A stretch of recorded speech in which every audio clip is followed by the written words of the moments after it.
que é um assunto que é o que a gente mais fala, né? Porque a COVID, ela é uma doença que está sendo caracterizada como síndrome gripal. A gente já conhecia muito essas síndromes vinda do influenza, né? Que é o vírus da gripe, que a gente conhece popularmente como o vírus da gripe.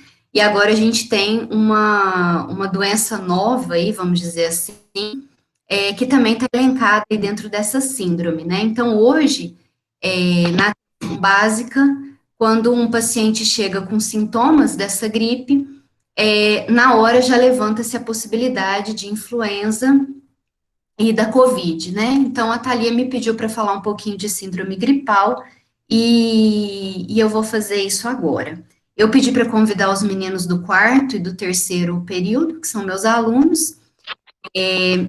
Caso fique alguma dúvida, enfim, no final a gente tira essas dúvidas ou eu marco depois um horário com esses alunos para tirar essas dúvidas. Posso começar, tá? Sim, eu só vou falar que como eu estou apresentando e aceitando as pessoas, às vezes eu vou precisar sair da apresentação só para aceitar, tá bom? Tá. Eu Mas vou pode começar. mesmo assim, tá? Eu continuo. Ok. Pode passar, Thalia. Para quem não me conhece, acho que todo mundo, não sei se todo mundo que está aí me conhece, mas como a Thalia falou, meu nome é Mariana. Quando a gente fala, então, da síndrome gripal, ela é um termo, né, que é utilizado bastante na área médica, mas ele é um termo bastante amplo. Na verdade, ele se refere a alterações clínicas, a sintomas. Então, o que que é definido hoje, né, como síndrome gripal? O primeiro fator, ou primeira alteração clínica que é elencada, né, para definir como síndrome gripal, é a presença da febre. E essa febre, ela tende a ser alta, a partir aí dos 38, 38,5, e ela é de início abrupto. E aí, para a gente caracterizar como sendo essa síndrome gripal, a gente fala que o paciente ele tem que apresentar essa febre de início súbito, e mais duas alterações, pelo menos. Uma no que diz respeito à parte respiratória e a outra no que diz respeito à parte sistêmica. Então, quando esse paciente ele dá entrada ou ele chega no serviço de saúde, ele tem essa febre de início abrupto e uma alteração respiratória que, na maioria das vezes, 90% dos casos vai ser tosse, né? Mas pode ser uma dispneia, pode ser uma alteração de trato respiratório superior, uma rinorreia, uma coriza, enfim, pelo menos uma alteração respiratória e uma sistêmica, que também pode ser muito variada, geralmente é mais de uma, né, são várias dessas alterações sistêmicas, mas basicamente vai ter o mal-estar, a mialgia, a artralgia, cefaleia, né, então são alterações mais sistêmicas. Quando o paciente ele apresenta, então, essa febre de início abrupto, pelo menos uma dessas alterações, né, seja ela respiratória e sistêmica, então o paciente ele tem que apresentar pelo menos três alterações clínicas nesse sentido, ele é classificado como sendo síndrome gripal. Até o início, né, dessa pandemia chegar aqui no Brasil, o que o Ministério da Saúde preconizava era, toda vez que um paciente der entrada no serviço de atendimento de saúde com essa suspeita de síndrome gripal, obrigatoriamente deve-se pensar em influenza. Então, isso já era um padrão, né? A gente já observava isso. Então, chegou com indício de síndrome gripal, o médico pensa no influenza. Agora, a gente vê que tem outro vírus, né, para os médicos pensarem. Então, a partir desse momento, toda vez que um paciente dá entrada hoje, né, no atendimento de saúde, com sintomas de síndrome gripal, vai se pensar ou em influenza ou na Covid-19, que é a doença causada aí pelo SARS-CoV-2, né, que é o popular coronavírus. Pode passar, Thalia. Quando a gente fala, então, dessas síndromes, né, gripais, dessas alterações, na verdade, a gente tem que entender que é um rol de síndrome respiratória, e essas síndromes respiratórias, elas geralmente são agudas, que significa isso? Elas cursam por um tempo. Geralmente, aí a gente, quando pega casos do influenza, a COVID, ela tem uma extensão um pouquinho maior, mas ela vai ter entre 10 dias, né? O influenza, 7 a 10 dias de curso clínico, e a doença, ela é autolimitada, e ela se encerra menos quando há gravidade. A COVID, em torno de 14 dias, quando o paciente apresenta algum sinal de alerta, né, de gravidade. Mas, basicamente, essas doenças, elas são agudas, né? Então, elas cursam aí por um tempo curto. As formas de transmissão dessas síndromes, elas são todas iguais. Na verdade, quando a gente fala dessas síndromes gripais, prevenção, transmissão, tudo muito parecido, né? O manejo delas é muito parecido. A gente vai ver que algumas têm algumas particularidades. Umas, inclusive, elas têm uma apresentação clínica muito branda, que é o que a gente chama aí popularmente de resfriado, né? Ou rinofaringite, que são essas doenças mais de trato respiratório superior, elas não tendem a ganhar, por exemplo, vias aéreas inferiores, como os pulmões. Eu vou fazer essa distinção daqui a pouco, mas basicamente elas têm a mesma forma de transmissão, que é pelas gotículas respiratórias e pelos aerossóis, né? Então, basicamente é assim que a gente transmite. Existe a transmissão por fomites, né, desses vírus, eu vou discutir isso daqui a pouco. Então, a gente tem a possibilidade desses vírus permanecerem em substâncias, em superfícies inertes, por um tempo até prolongado. A influenza faz isso, o SARS-CoV faz isso. Essa origem viral, e aí é que tem que está a grande questão, né, principalmente dessas doenças que estão associadas a esses quadros respiratórios mais graves, né, que é a gripe causada pelo influenza e agora a COVID, que é uma doença respiratória, uma síndrome gripal. Esses vírus, eles têm também um fator em comum. Eles são vírus que acometem animais. Então, o que a gente observa é que esses vírus, eles têm uma variabilidade genética, uma variação mesmo de expressão de antígeno muito grande.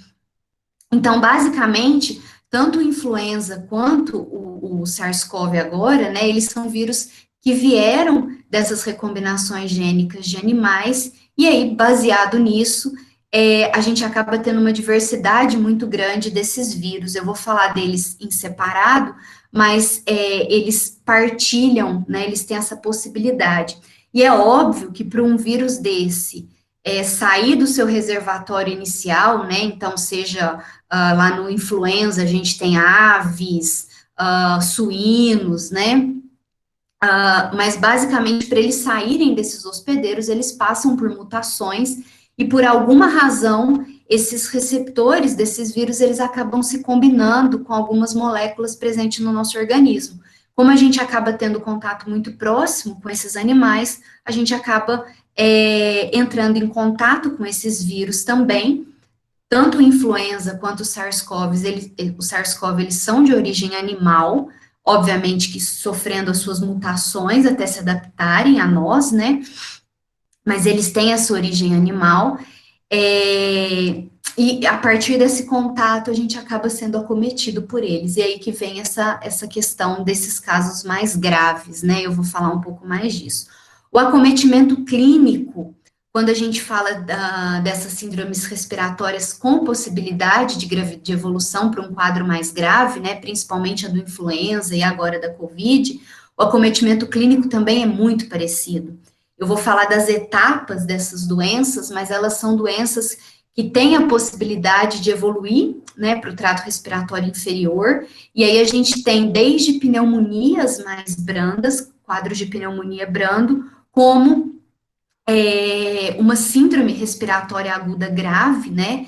E esses pacientes, eles, quando o quadro não é revertido, eles tendem a chocar. Então, a gente observa choque nesses pacientes, o mesmo choque que a gente observa lá nas infecções bacterianas, disseminadas, né, sistêmicas, a gente acaba observando. Inclusive, na literatura, o choque causado por esses vírus é chamado de choque séptico.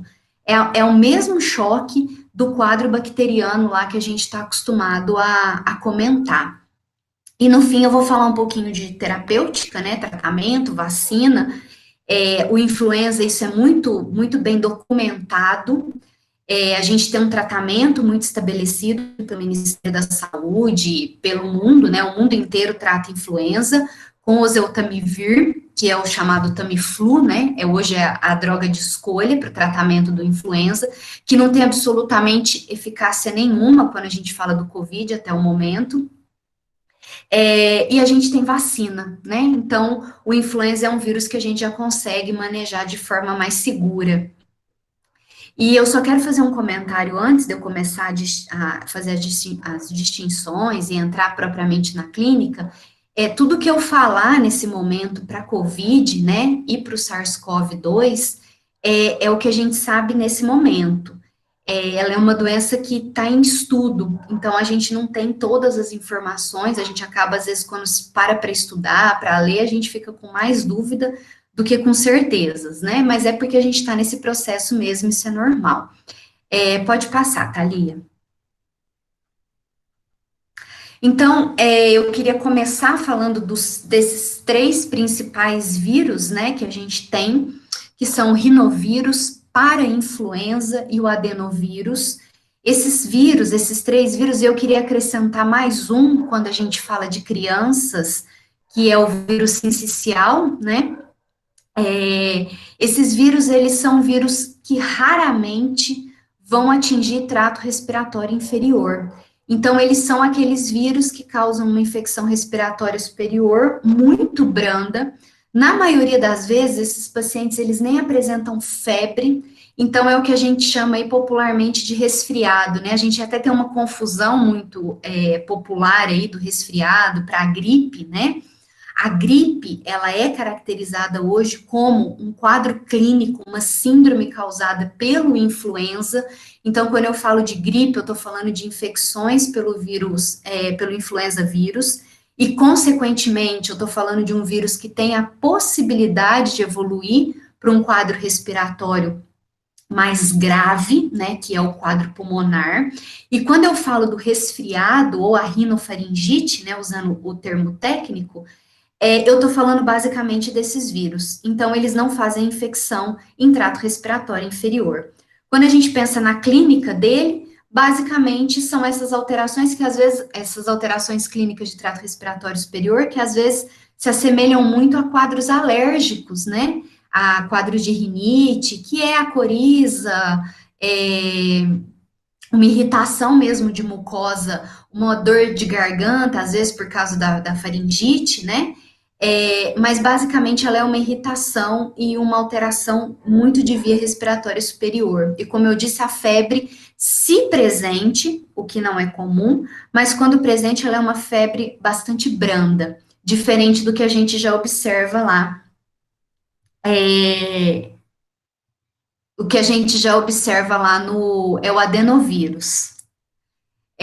Do que a gente observa lá nos quadros de influenza, né, e agora da Covid, que são alterações respiratórias com uma febre um pouco mais proeminente.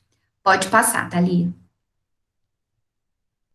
E aí estão os dois, né, vírus que estão associados a síndromes gripais. Então, aquele quadro inicial que eu falei para vocês, para a gente definir clinicamente síndrome gripal, eu preciso de um quadro de febre associado a pelo menos uma alteração respiratória e pelo menos uma alteração sistêmica, e aí eu chamo isso de síndrome gripal.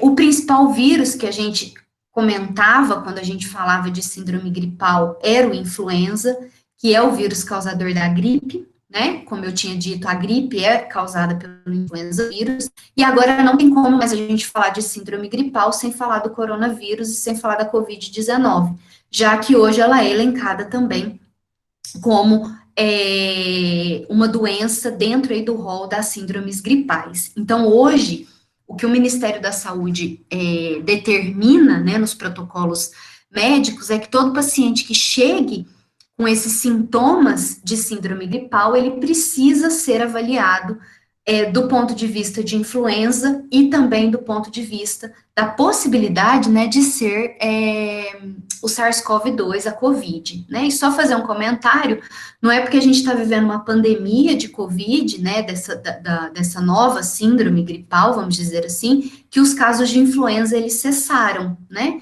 Os casos, eles continuam acontecendo, tanto é que eu vou falar daqui a pouco para vocês, mas quando um paciente que é de grupo de risco dá entrada no pronto atendimento com síndrome gripal, a primeira medida que eles vão fazer, se o paciente for de grupo de risco, né? A primeira medida é começar a tratar o paciente com oseltamivir, né, que é a droga de escolha para influenza, que não tem ação nenhuma no coronavírus, mas que você já começa a tratar precocemente, para caso, né, seja influenza, até sair os resultados desses exames, o paciente ele já está tratado.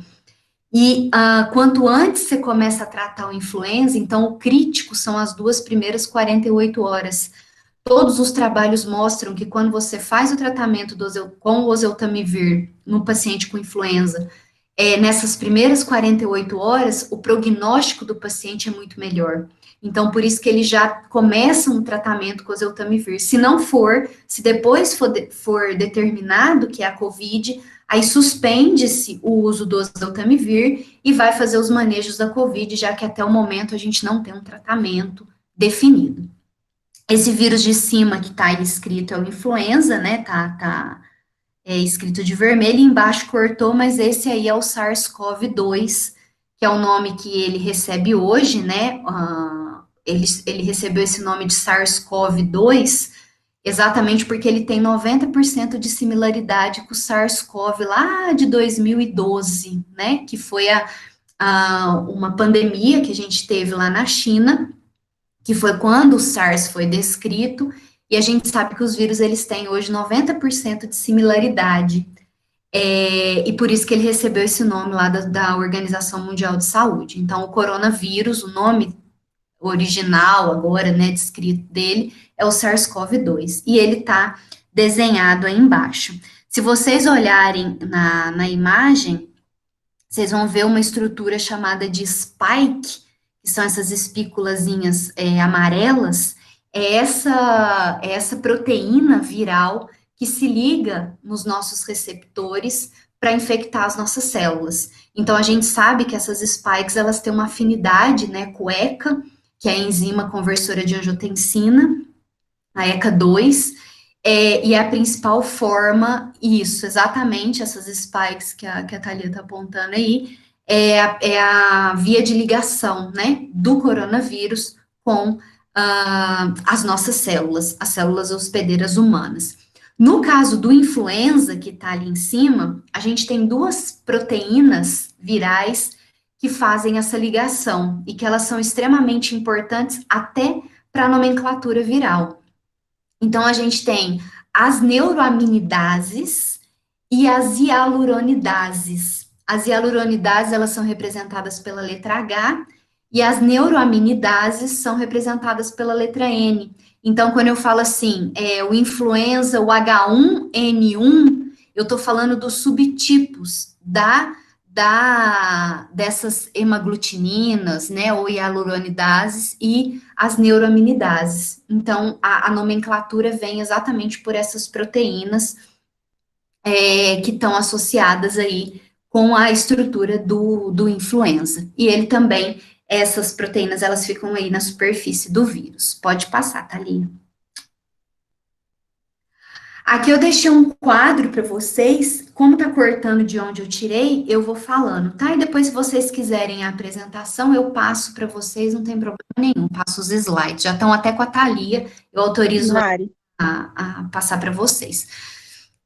Aqui Mari. é um quadro, e esse quadro, ele vem lá dos protocolos do Ministério da Saúde, boa parte do que eu peguei da parte clínica é do Ministério da Saúde, mostrando algumas alterações clínicas, né, as principais diferenças clínicas, a gente fala do resfriado comum, que é aquela causada lá pelo rinovírus, pelo adenovírus, o parainfluenza, e causado pela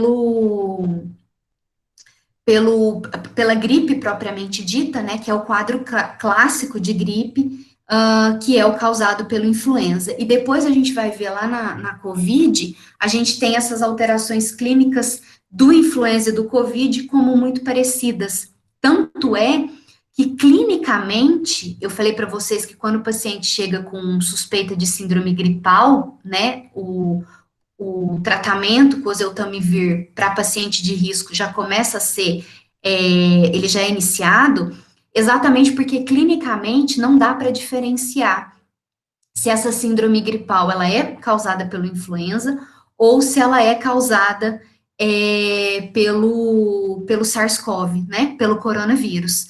Inclusive, os exames de imagem de pulmão, eu vou mostrar algumas imagens para vocês, a tomografia de tórax, raio-x, né, também pelos exames de imagem a gente não consegue diferenciar se é influenza ou se é a COVID, né?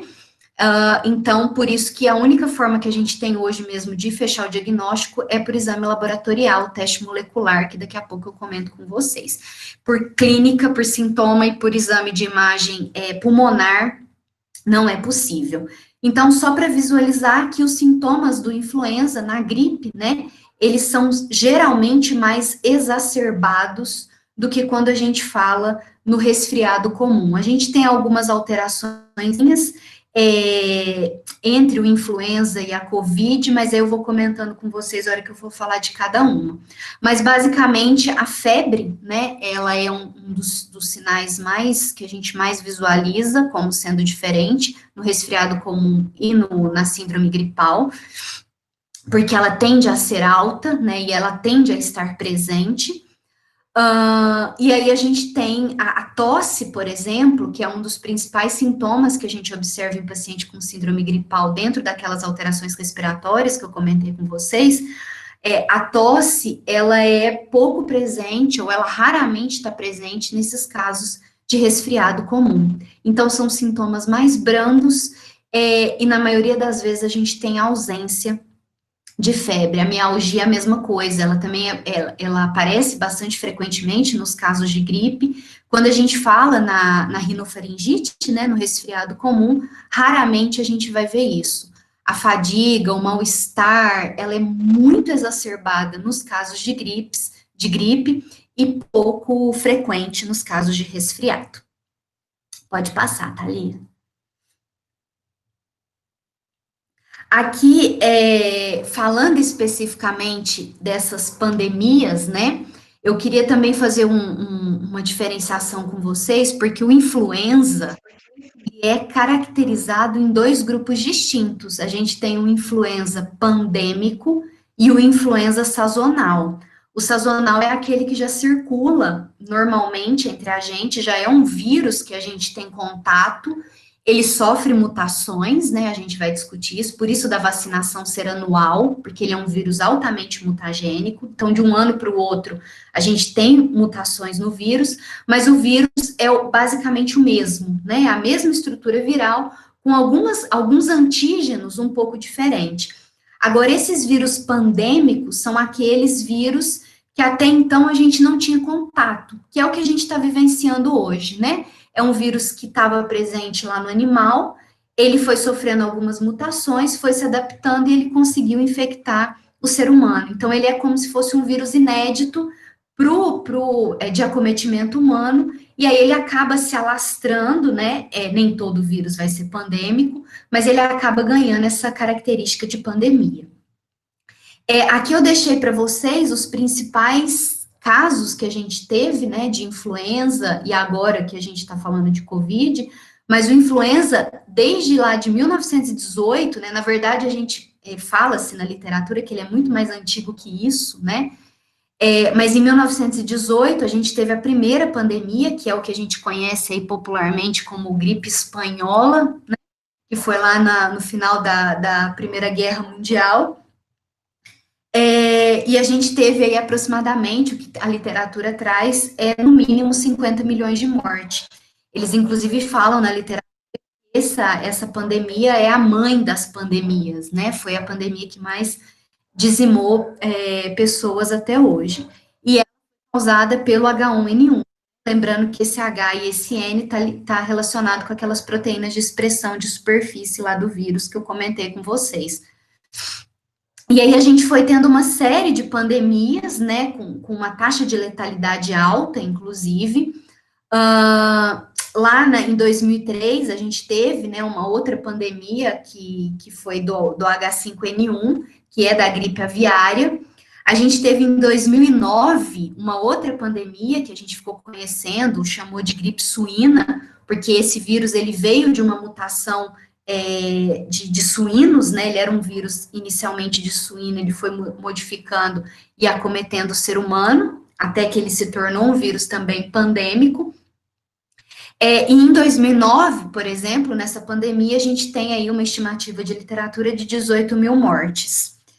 E agora, né, o que a gente está vivendo nesse momento é uma nova pandemia, e assim, eu tenho ouvido bastante especialistas, médicos, virologistas, né, por causa da Covid, e eles falam que essa pandemia não é uma coisa que vai acabar por aqui, né? Essas pandemias, elas acontecem há muitos anos, séculos, e elas continuarão acontecendo, porque esses vírus, eles não vão desaparecer, e eles têm uma capacidade de mutação bastante grande. Então, hoje, eu tirei esses dados, eles são da Organização Mundial da Saúde, a última atualização, quando eu fui tirar, é de ontem, né? A gente tem aí no mundo confirmado, até ontem esse número já aumentou, 318 mil mortes, né? Aproximadamente, já está um pouco mais que isso, aí pelo coronavírus. Então, só para ficar claro que essas pandemias, elas acontecem há muitos anos e provavelmente elas continuarão acontecendo. E que tem um impacto populacional bastante grande. Pode passar, Thalia. Eu coloquei essa imagem, eu não vou entrar em detalhes nela, mas só para a gente ter uma noção disso que eu estou falando para vocês, né? Da onde que surgem esses vírus, né? Quando eu falo de síndrome gripal, de influenza, de Covid, da onde que isso vem? É exatamente desse momento que eu comentei com vocês. São vírus de acometimento animal, principalmente aves, né? E suínos, e mamífero, né? O SARS-CoV-2 tudo indica, né, os estudos mostram que ele veio lá do morcego, com alguns reservatórios intermediários, mas basicamente do morcego. E aí esses vírus, eles se adaptam ao humano e eles causam surtos locais, né, em humanos e em animais. Como hoje a gente vive essa disseminação, essa troca, né, a gente transita muito no mundo, esses surtos, eles acabam se tornando epidemias, que é um aumento aí de população contaminada num determinado local, e à medida que essas epidemias avançam, a gente acaba decretando os casos de pandemia, que é quando a gente tem esses surtos, esse surto, ele é mundial, né, ele é global. Então, algumas infecções, elas vão ficar em regiões específicas, outras vão acabar atingindo o mundo, que é o que a gente chama de pandemia, e é o que a gente está vivendo hoje. Uma vez que esses vírus, eles ganhem um mundo, né, ou ganhem um local especificamente, né, quando eles estão ainda dentro da condição de epidemia ou de surto, esses vírus, eles acabam ficando presentes ali na população. E à medida que os anos vão passando, a gente se adapta imunologicamente a reconhecer esses vírus. Então, influenza para a gente não é uma novidade tão grande. Obviamente que todo ano ele tem um perfil antigênico diferente, mas a gente já tem o influenza circulando, né, no nosso meio há muito tempo. Esse vírus agora da Covid-19, ele é um vírus novo. Então, a gente começa do zero, né? A gente tem que criar uma imunidade novamente, e aí, obviamente, que isso acaba tendo um impacto de saúde, porque a gente acaba tendo muita morte associada, apesar desses vírus, eles não terem uma letalidade tão expressiva, né? A gente tem vírus aí que tem uma letalidade muito maior do que esses que causam a síndrome gripal. Mas toda vez que o vírus for inédito a uma população, o impacto imunológico vai ser bastante grande. Não tem jeito. Pode passar. O influenza, então, que é o vírus que causa a gripe, né? Ele, como eu disse para vocês, eles têm essas neuroaminidases e essas hemaglutinas. Hoje a gente tem descrito de acometimento humano 3 tipos de influenza: o influenza A, o B e o C. Existe o influenza D, mas ele é acometimento animal, então a gente nem comenta muito dele. No Brasil, a gente tem o influenza A e o influenza B circulando bem. O influenza C, ele não é um vírus que é amplamente difundido aqui no Brasil, tanto é que quando a gente faz a vacinação, na vacina, a gente tem 2 cepas de influenza A e a gente tem uma cepa de influenza B, que é esse que é chamado de Vitória, que está aí no slide mostrado para vocês. Então, o influenza A, que é o principal vírus associado aos quadros de gravidade, então ele é que acaba encadeando um processo inflamatório bastante grande no hospedeiro. Então, quando a gente fala de influenza, de gripe, evoluindo para quadros de pneumonia, de síndrome respiratória aguda, insuficiência respiratória e morte, a gente está falando principalmente do influenza A. Ele tem um potencial mais lesivo que o B, mas basicamente circulando hoje aqui no Brasil, a gente tem o A e o B, e são eles dois que fazem parte do calendário vacinal, eles que estão lá inseridos na vacina. Uma coisa que eu queria chamar a atenção para vocês é em relação à notificação. O influenza, diferentemente do que está acontecendo agora na Covid, ele não é de notificação compulsória em qualquer caso. A gente tem o Ministério da Saúde indica a notificação em 2 casos específicos. Então, quando que o médico notifica, né? Essa síndrome gripal causada pelo influenza vírus. Quando ela evoluir para uma síndrome respiratória aguda grave, então todo paciente que tenha um quadro infeccioso pelo influenza vírus e que apresente esse quadro de síndrome respiratória aguda grave, o sistema de saúde tem que notificar esses casos. E a segunda indicação de notificação, e aí ela se torna obrigatória, é quando a gente tem surto. Nesse momento, a gente está vivendo um surto, né, lá da Covid, por isso que ela é de notificação compulsória nesse momento. Então, todo paciente que tenha quadros de suspeita e depois de confirmação, deve-se fazer a notificação. No caso do influenza, não, porque a gente não está em fase de surto, somente naqueles casos de evolução para a síndrome respiratória aguda grave. Pode passar, Thalia. Acho que ela foi aceitar alguém, talvez. A gente fala, então, quadros infecciosos pelo influenza, a gripe clássica, e isso que eu vou falar agora serve também para a COVID. Toda vez que a gente fala de síndrome gripal, a gente tem que pensar que ela vai cursar em diferentes quadros, e hoje a gente tem a classificação da seguinte forma: a gente tem os quadros leves de síndrome gripal, a gente tem os quadros moderados e a gente tem os quadros graves.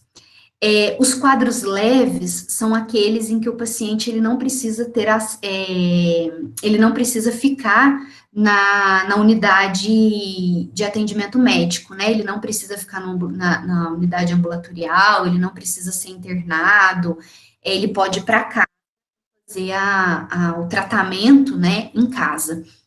Os quadros moderados e graves, o paciente ele precisa ficar sob supervisão médica.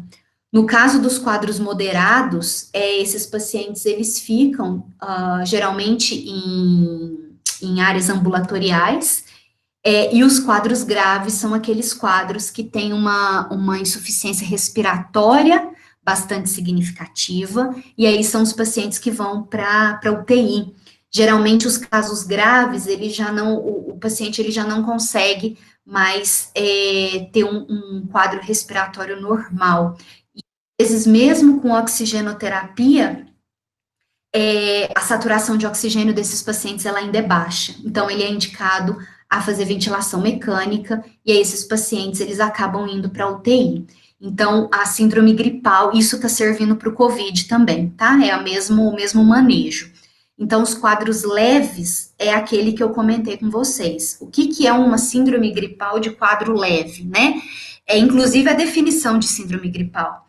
É um indivíduo com febre alta de início abrupto, né, súbito, com pelo menos um sinal de comprometimento respiratório, que pode ser dor de garganta, rouquidão, geralmente é a tosse, e pelo menos um sinal de comprometimento sistêmico, que pode ser o mal-estar, fadiga, o calafrio, a cefaleia, mialgia, artralgia. Às vezes ele vai ter todos esses sinais sistêmicos, às vezes dois, mas ele precisa ter pelo menos um de cada, né, para ser enquadrado lá no quadro de síndrome gripal leve. Pode passar, Thalia. Aqui é a evolução disso que eu estou comentando com vocês. Então, a partir do momento que esse paciente ele tem um quadro leve, essa doença ela é uma doença aguda, isso serve para a COVID também. A COVID ela é um pouco mais extensa, então eles falam em torno de 10 dias, até o paciente se restabelecer. No caso do influenza, geralmente em 7 dias o paciente ele se restabelece. E esses sintomas, né, essas alterações clínicas, ela está relacionada exatamente com essa primeira parte aí do quadro, que é a resposta pró-inflamatória. Inclusive, o que vai definir se o paciente ele vai evoluir para um quadro moderado e grave é exatamente o quadro inflamatório que ele desencadear. Não se tem dúvida, nem para o influenza e nem para a COVID, né, eles já falam muito disso, que esses pacientes, eles entram num quadro que a gente chama de tempestade de citocinas, onde há uma superprodução de citocinas pró-inflamatórias, interferon primeiro, né, e depois IL-6 muito presente, depois, inclusive, nos casos graves, uma produção de TNF-alfa muito grande, a gente lembra lá do choque, né, por que esses pacientes, eles podem chocar, mas o fato é que o início da resposta, ela é bastante pró-inflamatória. E é isso que vai definir o quanto exacerbada essa resposta é e o quanto ela vai ser controlada ou não, é isso que vai definir o curso clínico desses pacientes. Se ele vai ter essa infecção leve, autolimitada e de resolução e aí em 7 dias, sem nenhum tipo de complicação, ou se ela acaba no quadro de moderado e depois de grave. A gente tem eliminação viral antes da parte da presença de alteração de sintomas, mas geralmente o pico de excreção viral nos pacientes é o momento que o paciente apresenta febre. Só um comentário, nem todo paciente vai ter febre, né? Então, eu tô falando muito de febre, mas a própria COVID, a gente vê estudos aí que mostram em algumas regiões que 70%, 73% dos pacientes apresentavam febre, ou seja, um número muito grande que não apresentava, né?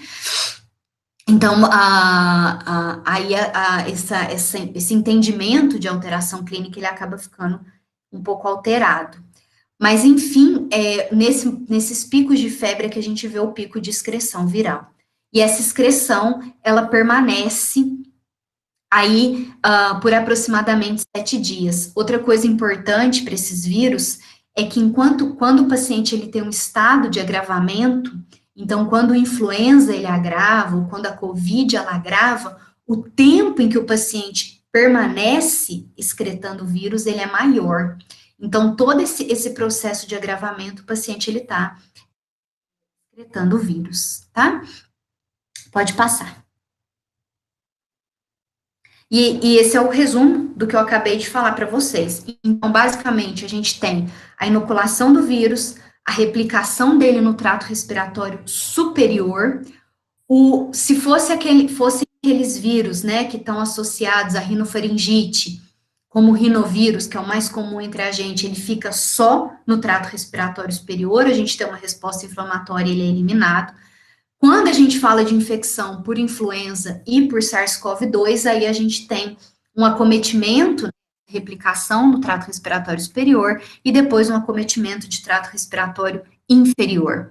E aí a gente pode ter pacientes que acabam evoluindo para o que está escrito aqui como síndrome do influenza, que na verdade é um comprometimento pulmonar, né? Que pode ser grave. E aí a gente vai ver como que isso é definido.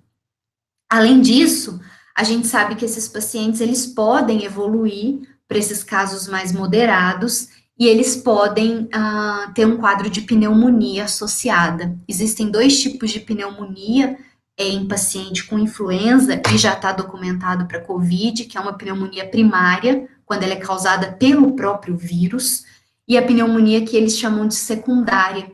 É muito comum, principalmente os pacientes que ficam em ventilação mecânica, né, invasiva, esses pacientes, eles adquirirem bactérias. Então, eles têm uma pneumonia secundária, que são pneumonias causadas por bactérias.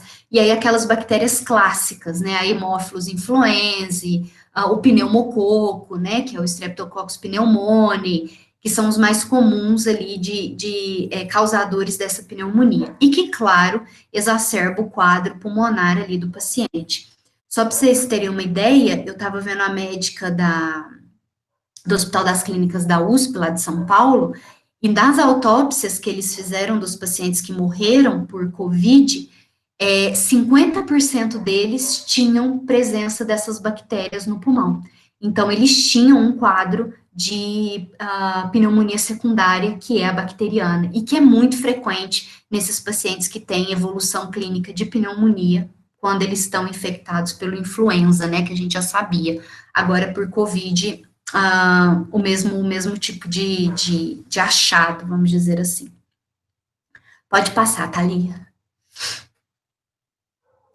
Aqui, nossa, ficou ruim a imagem, mas enfim, aqui tem o SARS-CoV, né, 2, que é o vírus que causa Covid-19. Eu já falei o que eu queria, que é a Spike, né, que ela tá, deixa eu ver onde ela tá, são essas coloridas maiores, tá aqui embaixo. E são essas proteínas virais que se ligam, então, ao hospedeiro, que é o ECA2, né? Ela usa o ECA2, que é o receptor do vírus. E o ECA2, ele é amplamente expresso, né, em trato respiratório, em mucosa, trato gastrointestinal, tanto é que a gente tem coronavírus que acomete o trato intestinal, e esses vírus, então, ele aproveita do ECA2 para internalizar nas células e a gente tem um processo de replicação. E aí, esse vírus, das especulações que se traz pelo processo inflamatório muito exacerbado no pulmão, está relacionado muito com isso. Porque o que eles falam é que o vírus, ele ocupa a ECA2. E aí, a gente acaba tendo, esses pacientes, eles acabam tendo um acúmulo de angiotensina no sangue. E a angiotensina, ela é um indutor de resposta pró-inflamatória, ela gera radicais livres de forma muito proeminente.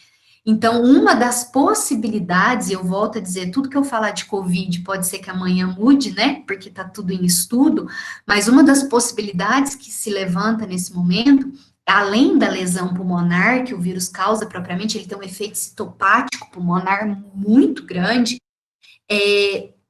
destruição de pneumócitos bastante proeminente, mas o aumento da angiotensina circulatória, né, circulante, acaba sendo um fator indutor de resposta inflamatória, e por isso que a gente tem sistêmicos muito exacerbados, e o paciente ele acaba chocando, porque ele vai fazer uma infecção generalizada, né, ele vai ter uma resposta inflamatória generalizada.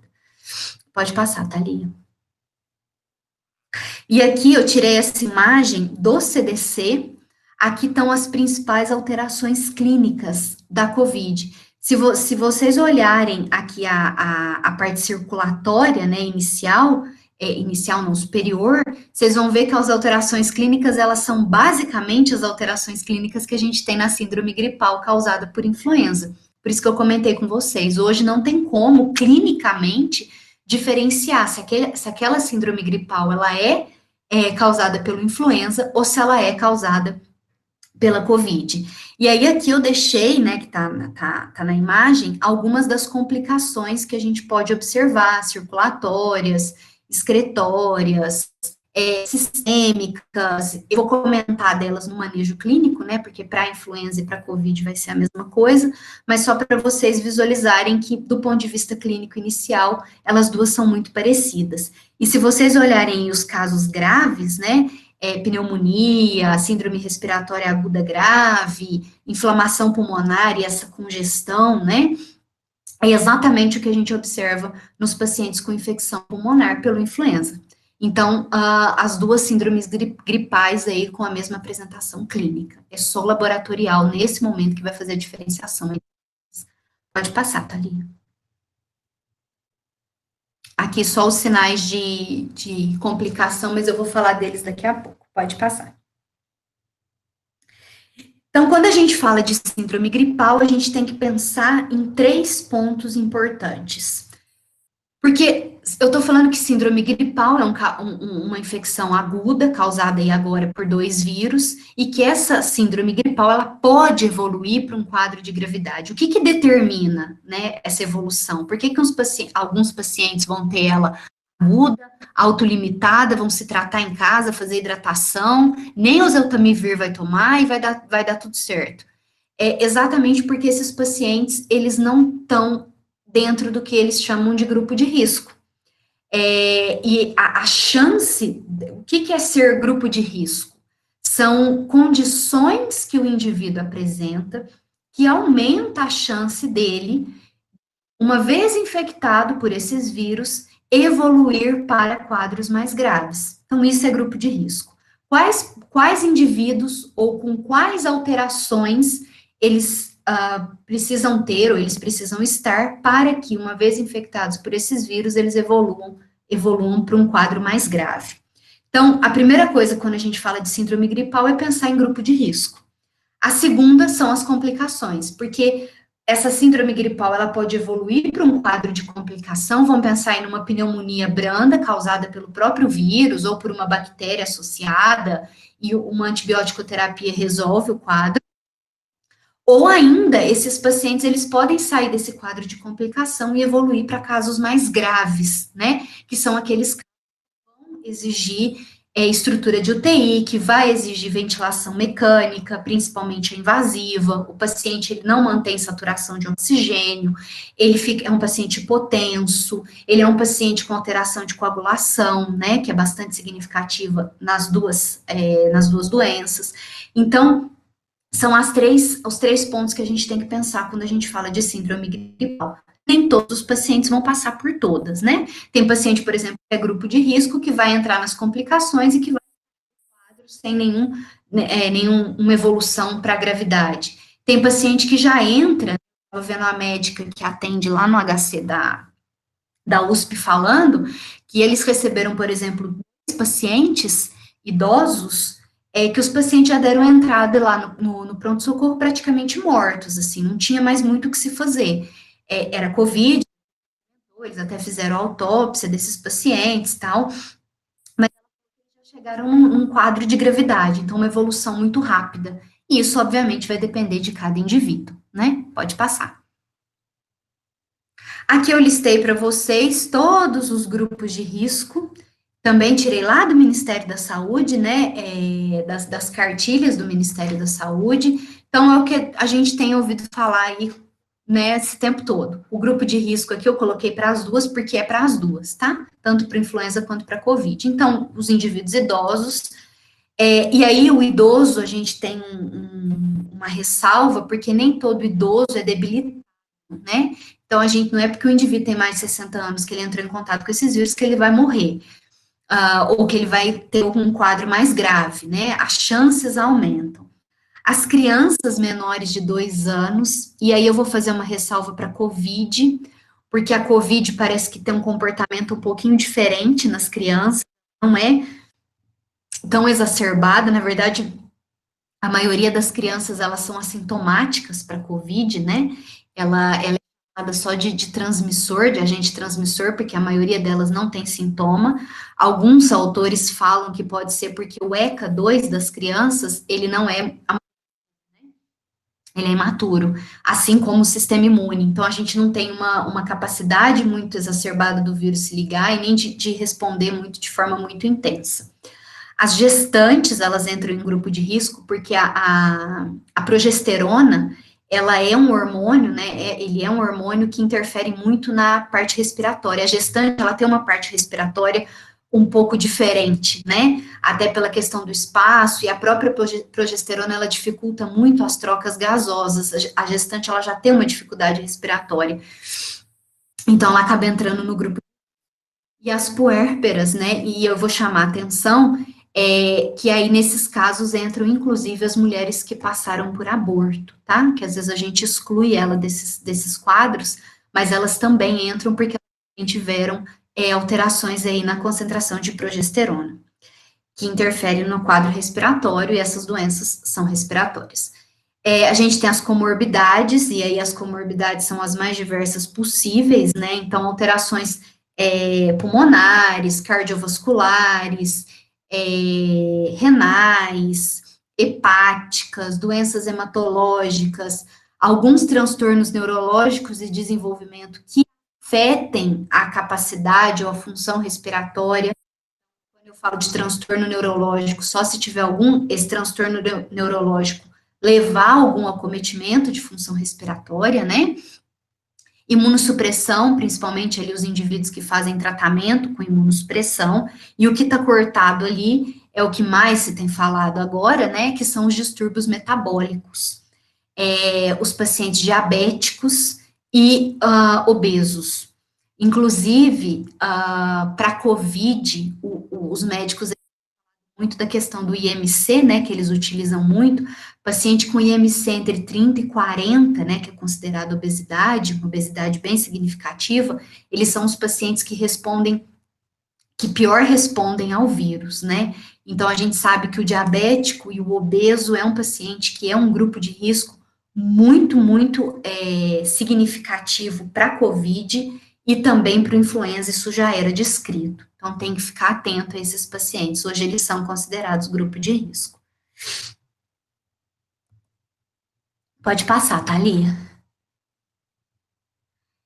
E aí, então, falando das síndromes clínicas, a doença não complicada é aquele quadro leve, moderado, né, que eu já comentei com vocês, e aí tem aqueles quadros de pneumonia, que eu falei também, que pode ser primária ou secundária, então lembrando que a pneumonia primária é a lesão causada pelo próprio vírus, e a secundária, quando eu tenho a infecção viral, causando quadros de pneumonia viral nesses pacientes, mas associado a isso, eu tenho a presença de uma bactéria, né?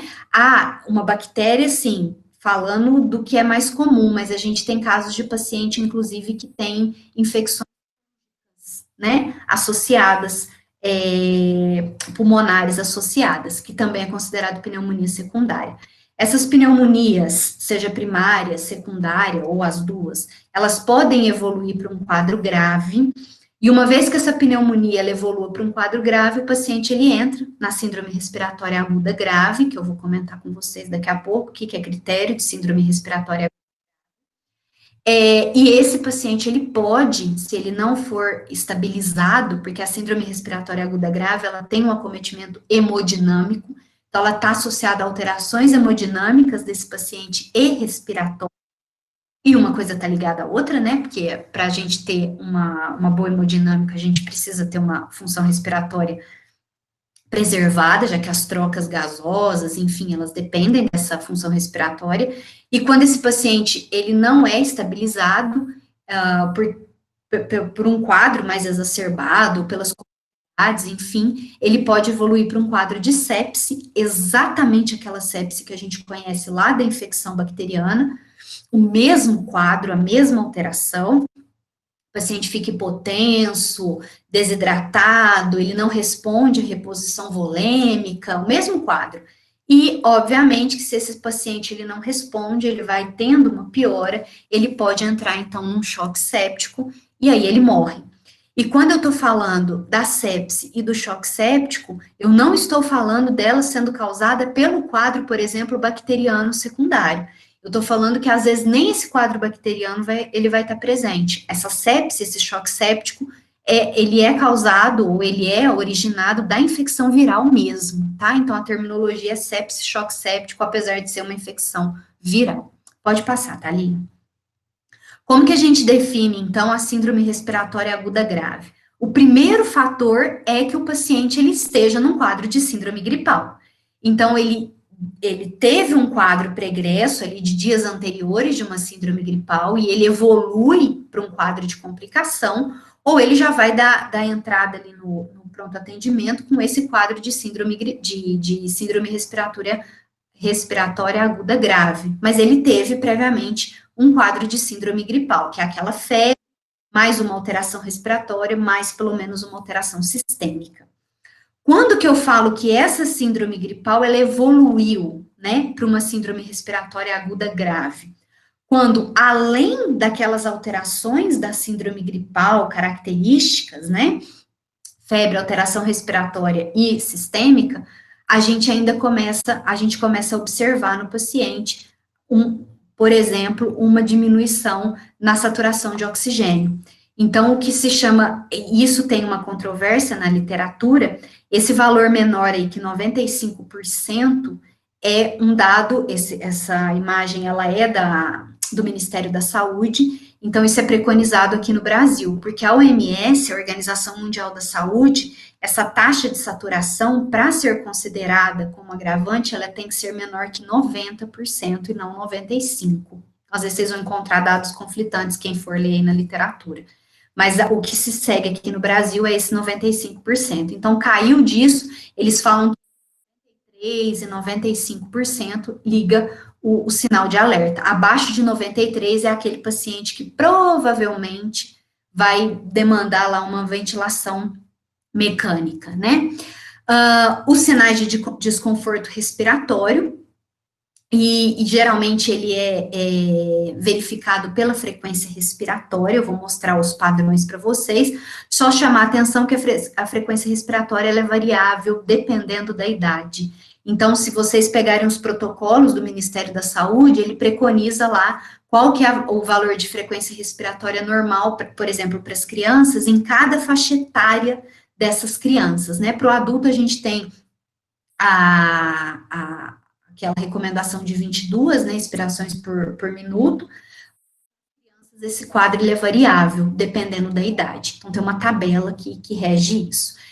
Piora nas condições da doença de base, né, que é a infecção viral. A hipotensão, que eu falei para vocês. Então, quando o paciente ele começa a ficar muito hipotenso, porque lembra que as alterações de gravidade da síndrome gripal, ela vai ser o hemodinâmico ou respiratório, né?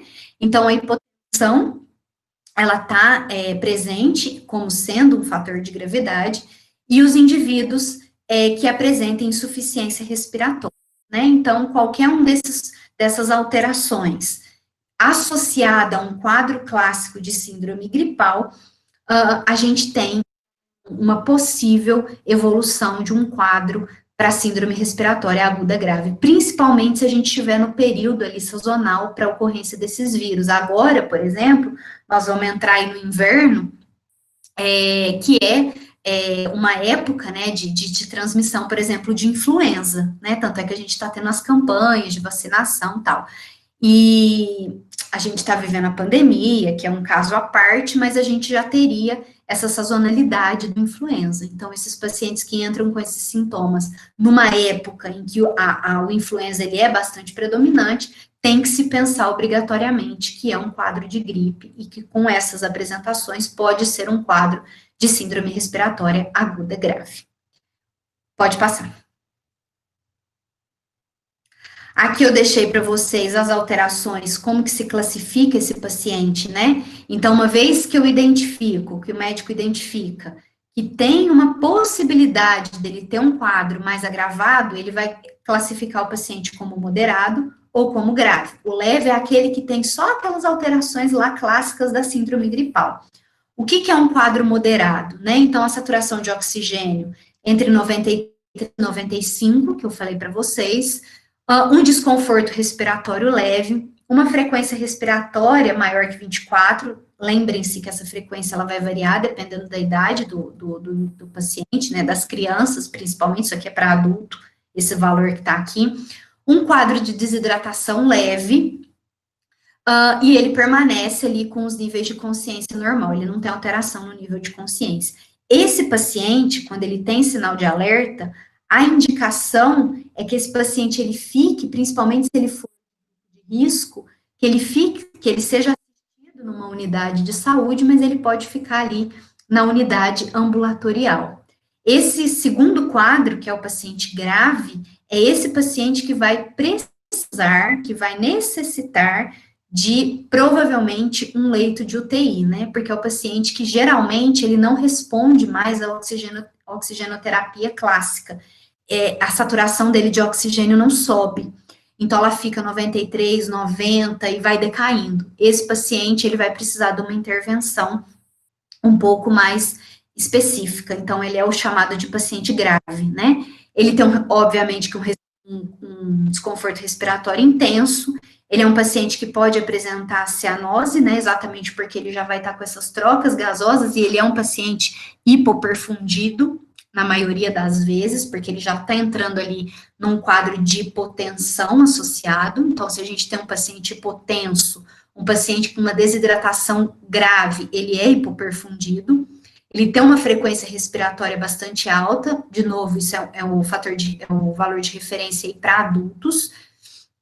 Esse paciente, então, ele apresenta quadros de desidratação, como ligúria ou anúria, a hipotensão não responsiva à reposição volêmica, com necessidade de uso de vasopressor, e nesses casos de síndrome gripal por influenza e Covid, a epinefrina é o vasopressor de é o que eles utilizam, e associado a isso, o paciente ele tem letargia e confusão mental. Então, esse é o paciente que é classificado grave, esse paciente é o paciente de UTI.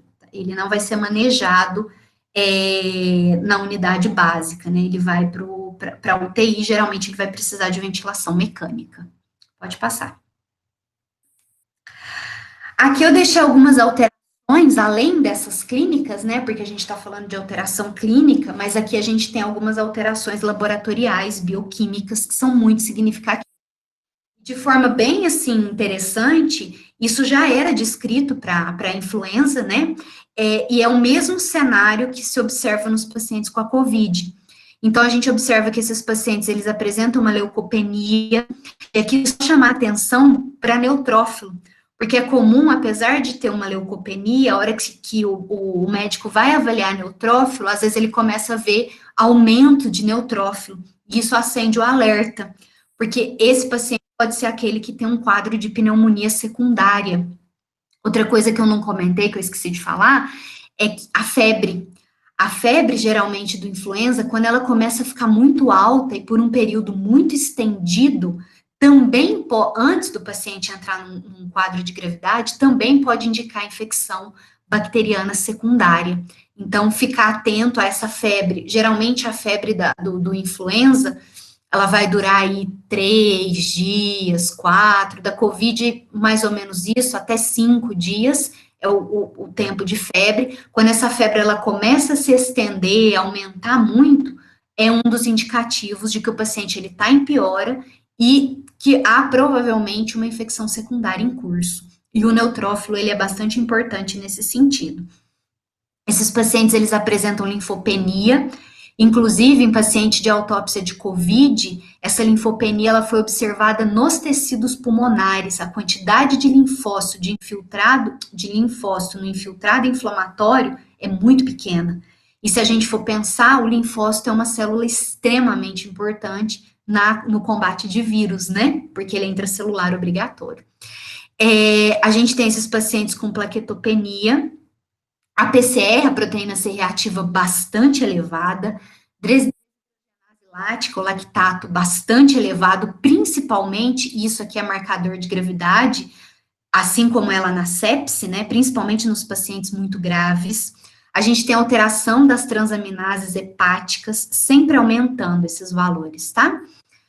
Creatinina, esses pacientes, eles têm uma alteração na creatinina, uma elevação dos níveis de creatinina, e isso pode indicar a falência ou alteração, né, na função renal, alteração orgânica, e isso lá para classificar sepse é extremamente importante, né, quem já teve aula de sepse sabe disso, que sepse, quando você tem função orgânica descompensada, saturada, isso é bastante significativo.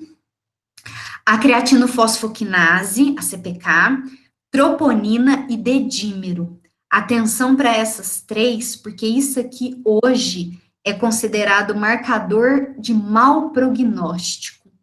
Então, isso para COVID tem sido demonstrado bastante, e para o influenza já era definido, principalmente a troponina no influenza. Mas já se sabe que quanto mais alto a troponina e a CPK estiverem, maior a chance do paciente evoluir para um quadro de choque, maior a chance do paciente morrer. Principalmente a troponina, tanto no influenza quanto na COVID. Níveis duplicados, triplicados de troponina é um sinal de um prognóstico bastante significativo, tá? Pode passar. Aqui são imagens, né, das lesões pulmonares.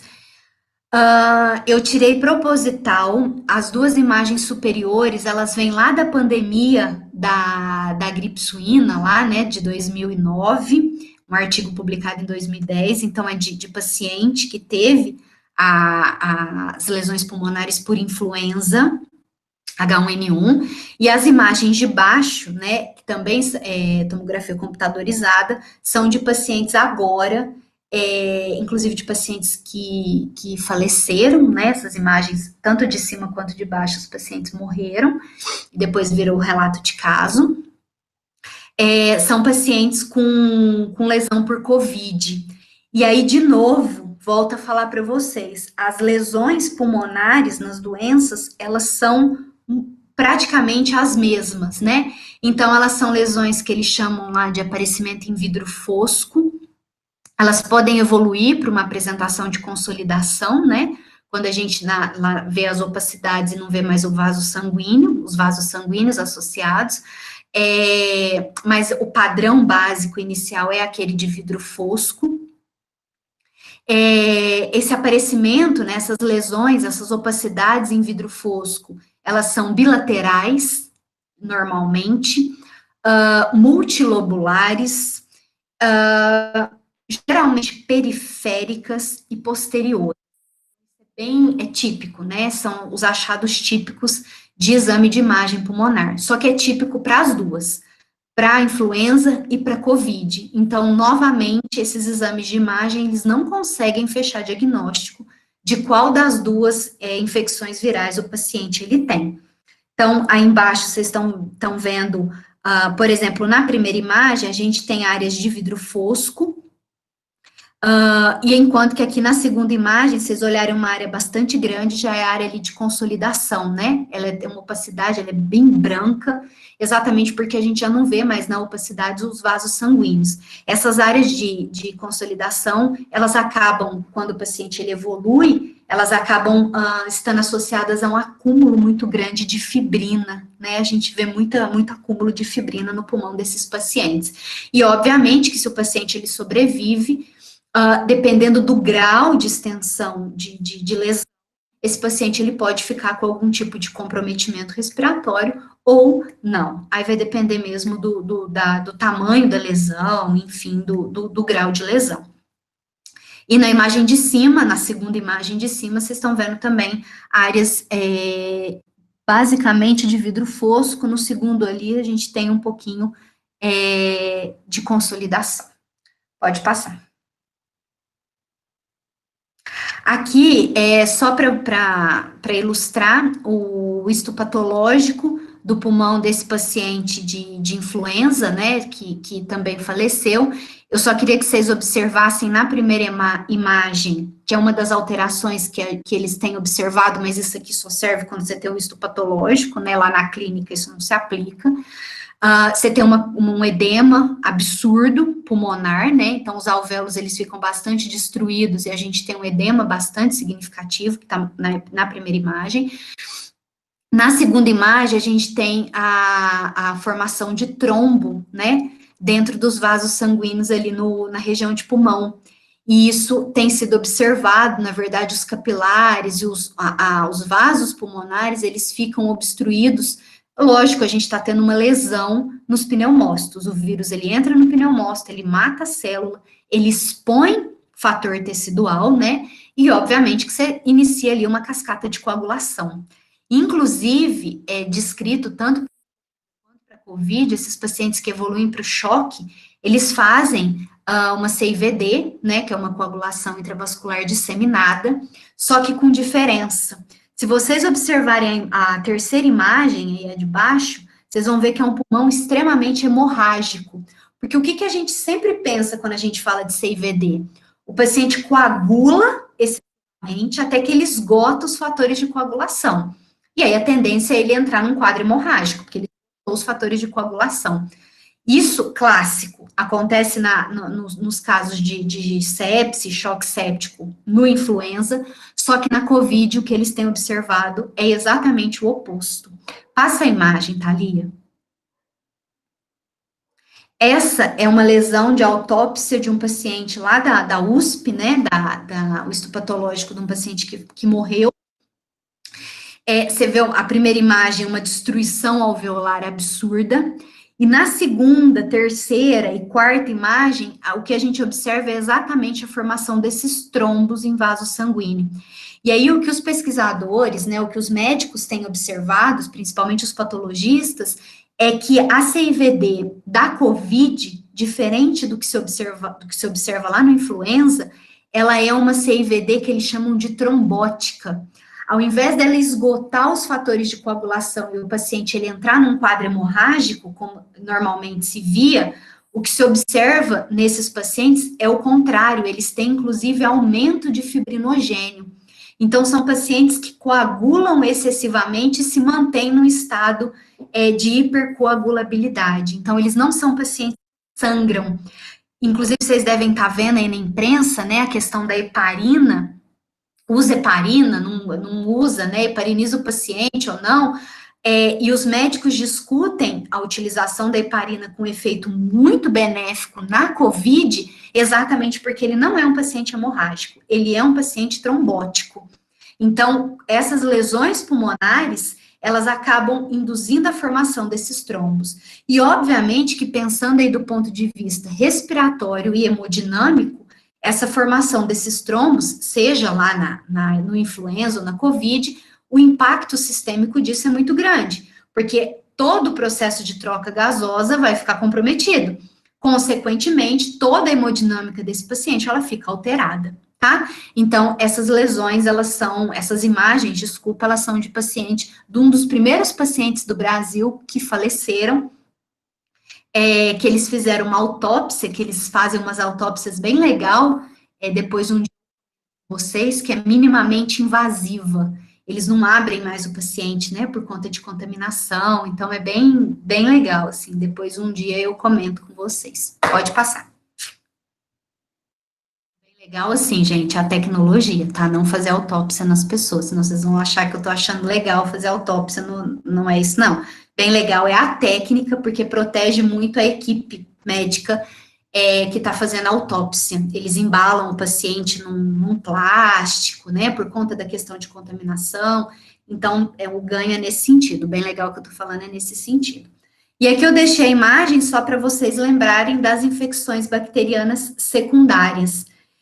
A gente tem um protocolo de tratamento para esses casos, e o que se indica o tratamento quando o paciente ele tem essa pneumonia secundária.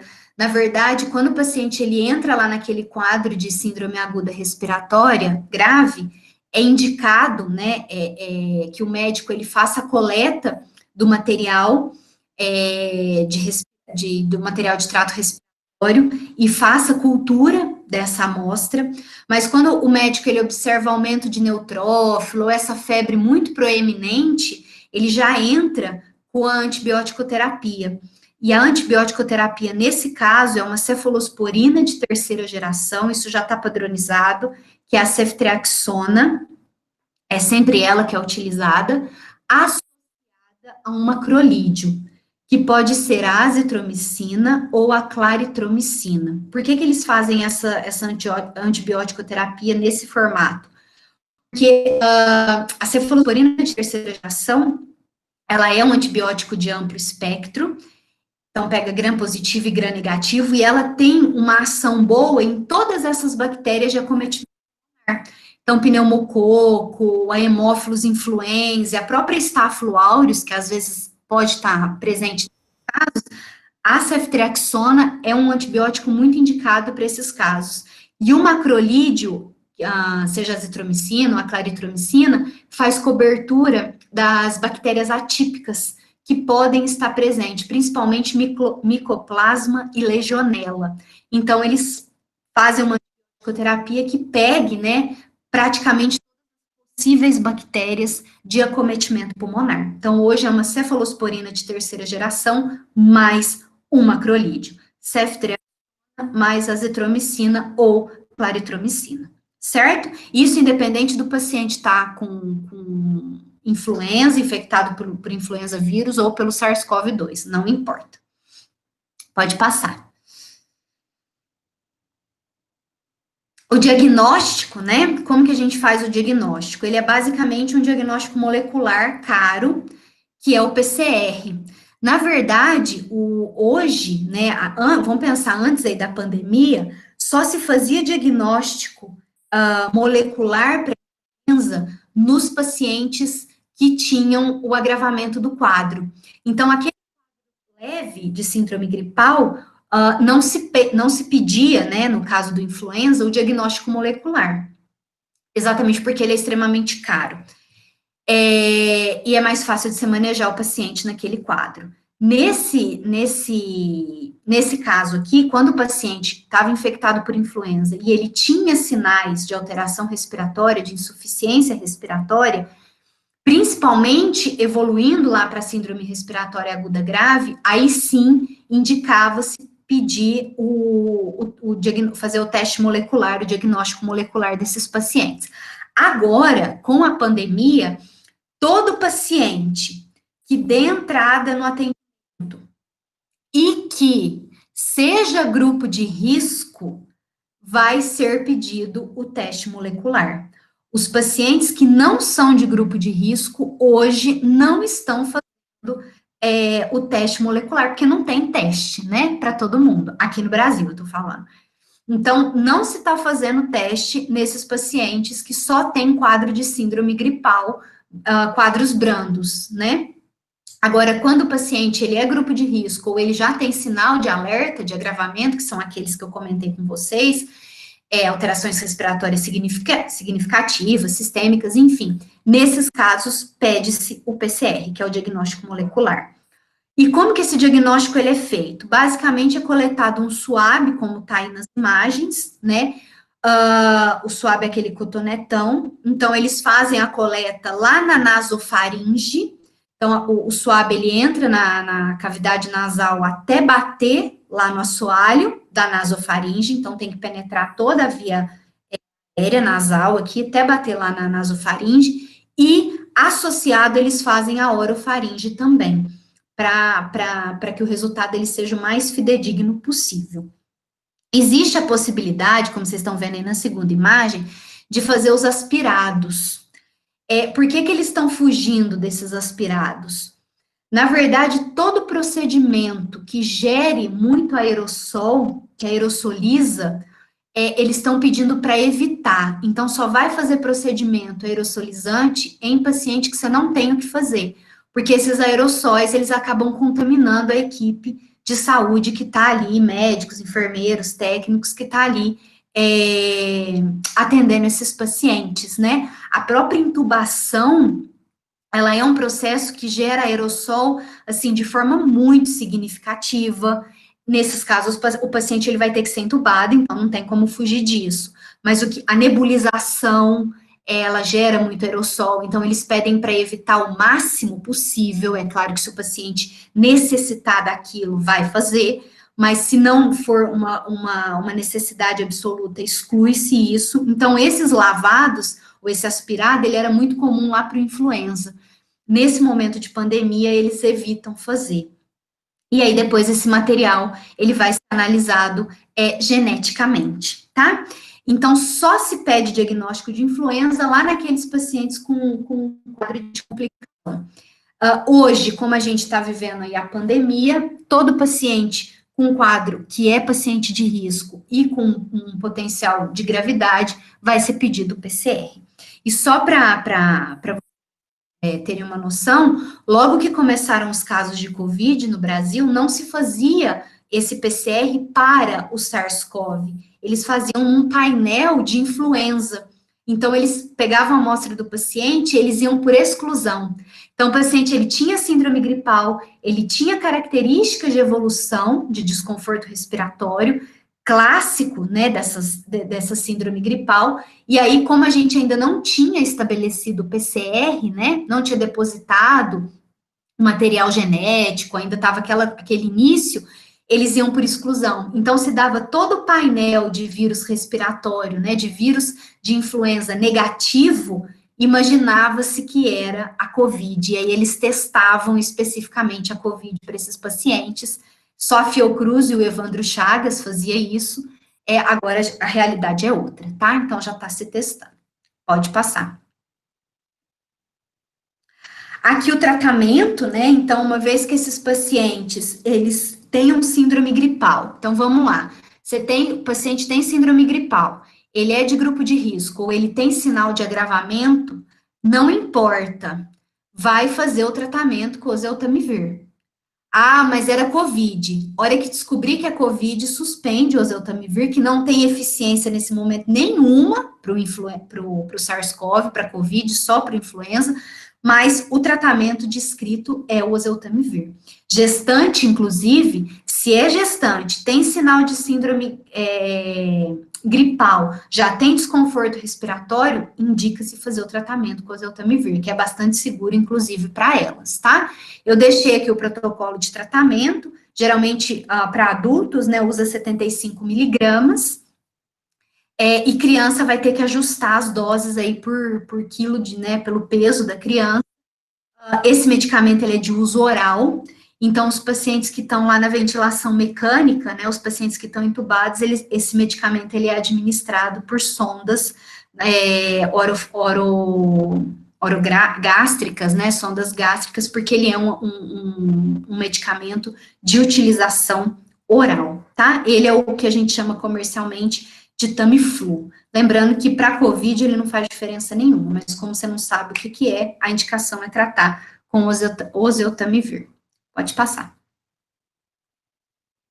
A vacina, né, a gente sabe que tem vacina para H1N1, hoje tem a indicação, aqueles grupos que vocês já estão acostumados, né, acima de 60 anos, gestante, profissional de saúde, professor, indígena, pessoal que está lá privado de liberdade, né, dentro dos presídios, quem está preso, quem trabalha com eles, quem tem doença crônica. Então, para H1N1, a gente tem a vacina.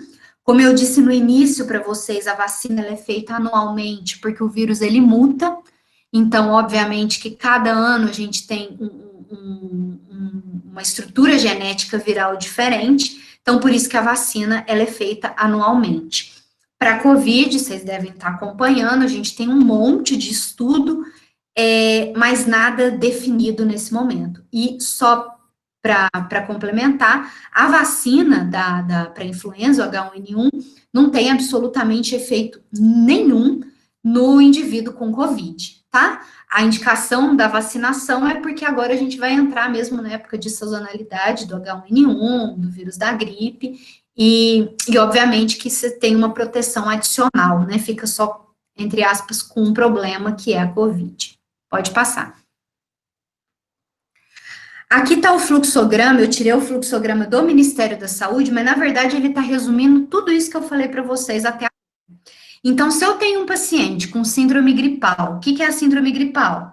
Febre alta, início abrupto, mais um sinal, pelo menos, respiratório e um sistêmico, você vai avaliar esse paciente. Ele tem sinal de gravidade? O que é o sinal de gravidade? Aquilo que a gente já comentou, a dispneia, desconforto respiratório, a saturação de oxigênio menor que 95 pelo OMS é menor que 90%, ou quando a gente tem algum tipo de exacerbação da doença que o paciente ele já apresentava.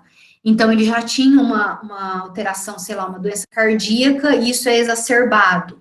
Ele já tinha um quadro, sei lá, de nefropatia, e isso é exacerbado.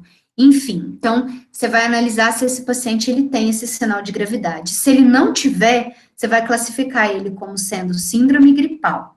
E aí você vai avaliar se ele é de risco ou não. Se ele não for fator de risco, esses pacientes, eles estão indo para casa, não está fazendo tratamento com oseltamivir, apesar do Ministério da Saúde falar o seguinte: nesse paciente que não é grupo de risco, que não tem sinal de complicação, cabe ao médico individualmente avaliar o caso de cada paciente. Se o médico optar por tratar com oseltamivir, porque a conduta dele, nada impede, não é proibido, tá? Mas não indique-se. Mas não, se o médico indicar, se o médico optar por esse protocolo, ele não está fazendo nada de errado, tá? O Ministério da Saúde fala que é o médico quem decide, né? Na verdade, quem decide como que se trata o indivíduo é médico, só o médico, né? Enfim, e aí esse acompanhamento, ele acaba sendo ali, fica restrito à atenção primária. Hoje, esses pacientes aqui da primeira linha, eles estão sendo mandados embora para casa, né? Exatamente porque os ambientes de atendimento médico, eles estão contaminados, né? Tem muito paciente doente, então vai para casa, faz hidratação e pede para o paciente retornar só se ele tiver algum sinal de complicação.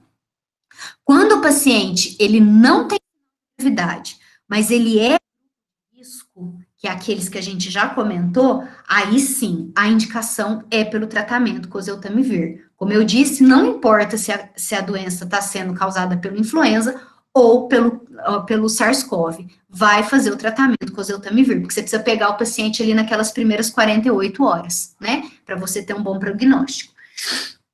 E aí você vai ver se o paciente ele está sintomático, vai pedir exame radiográfico, hematológico, né, os exames bioquímicos, para acompanhar o paciente. Se ele não tiver nenhum sinal de gravidade, ele pode ser liberado para casa, apesar que no momento agora da pandemia, esse paciente aqui que é sinal de que é grupo de risco, ele está ficando com atendimento ambulatorial, tá? Os médicos não estão liberando ele para casa porque ele é grupo de risco e não se sabe qual infecção que ele tem. Mas se fosse só influenza, o paciente ia embora. Pode passar, Thalia. E aqui, quando o paciente ele apresenta esses sinais de gravidade, então ele é classificado ali como sendo um paciente com síndrome respiratória aguda grave, e aí esse paciente ele tem indicação para internação na UTI. Você vai avaliar exatamente essas condições para saber o grau de gravidade e se ele vai demandar mesmo essa UTI ou se ele vai ficar só hospitalizado. Então, você vai analisar se o paciente ele tem alterações condizentes com choque, né?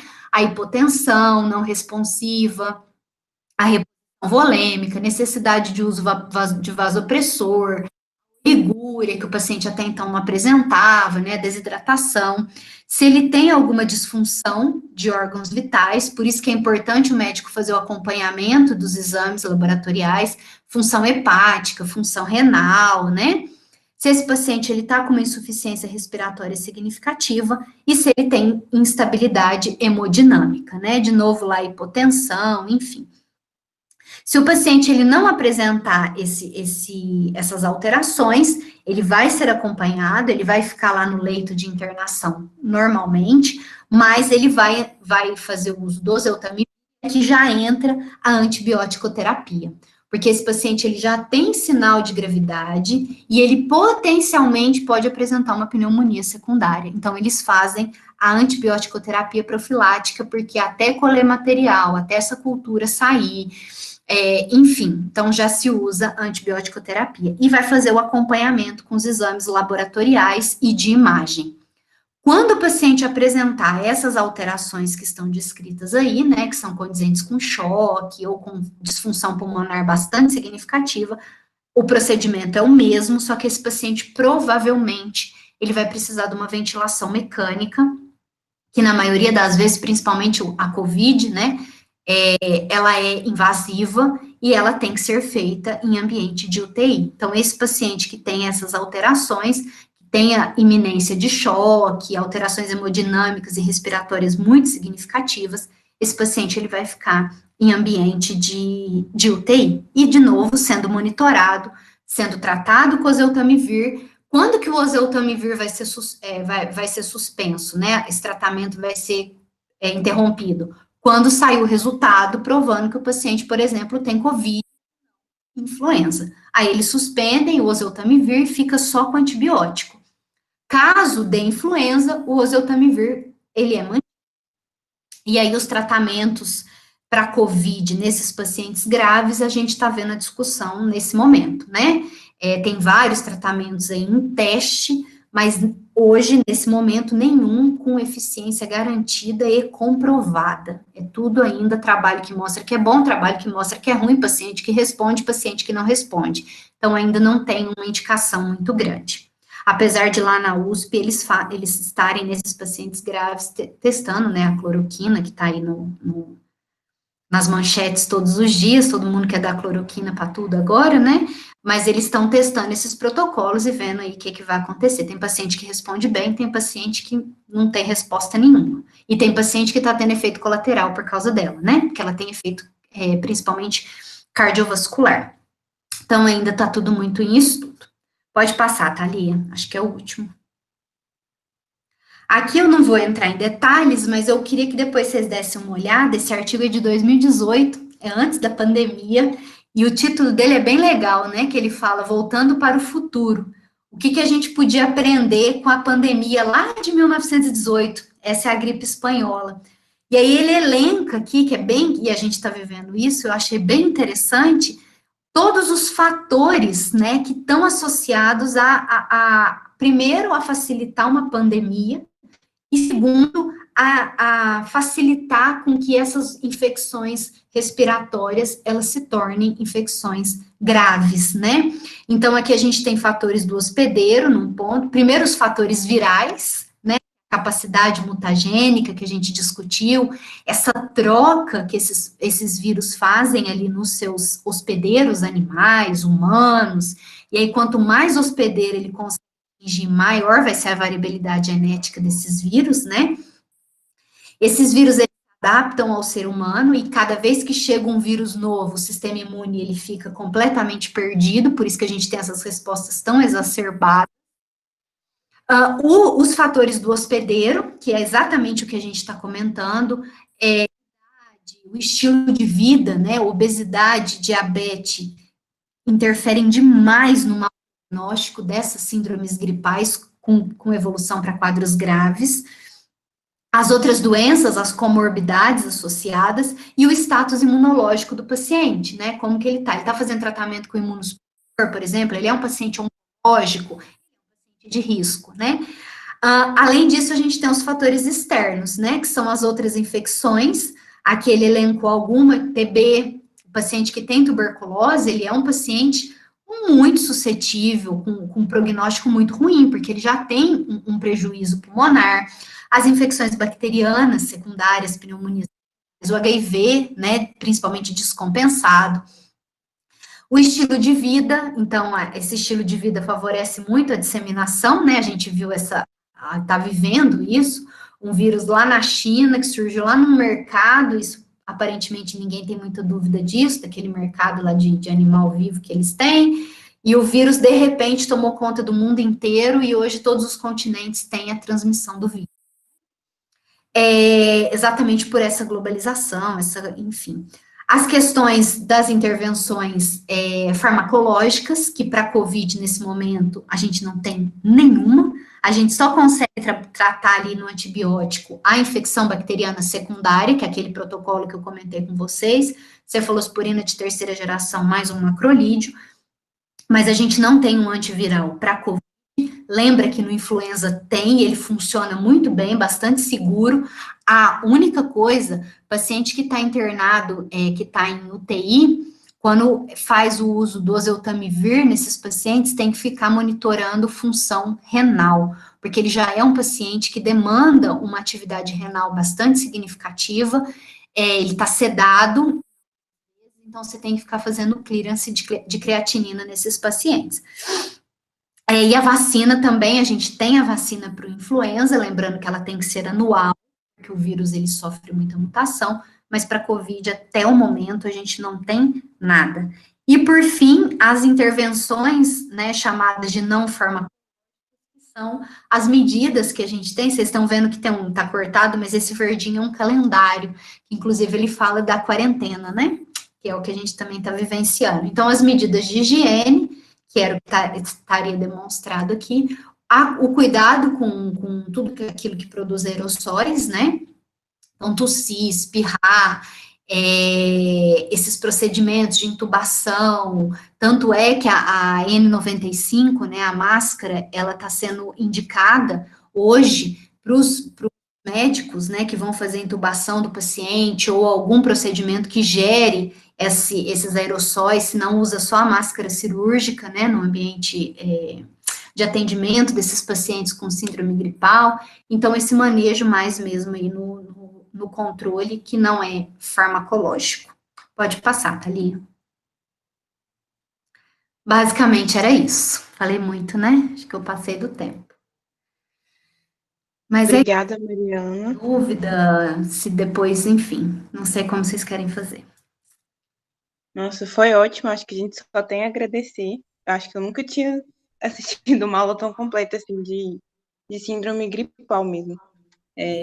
Eu acho que a gente pode deixar aberto para tirar as dúvidas, ainda mais que o pessoal recebeu o caso. Eu sei que alguns alunos deram uma estudadinha, então acho que vocês podem ir perguntando pelo microfone para ficar mais prático, mas se quiser usar o chat.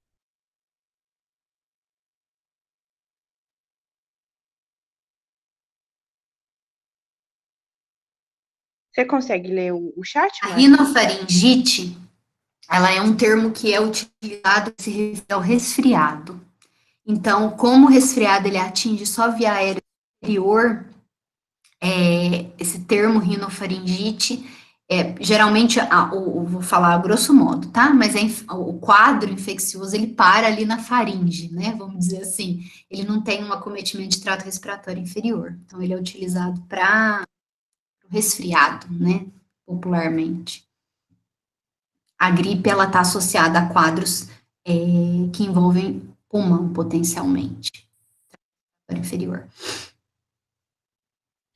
Mari, naquele caso que você mandou, a gente discutiu com algumas pessoas, a gente ficou na dúvida se a gente poderia classificar aquele paciente que ele evoluiu com choque séptico, né? Porque sempre fica aquela dúvida do lactato. Eu vou deixar de classificar como choque pelo lactato mesmo?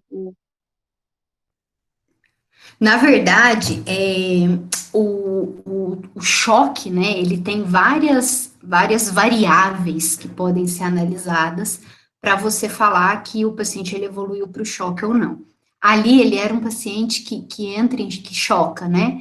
Ele tem alterações bem significativas. Então, quando a gente fala de choque, na verdade, a gente está falando de alterações hemodinâmicas muito significativas e de disfunção orgânica associada.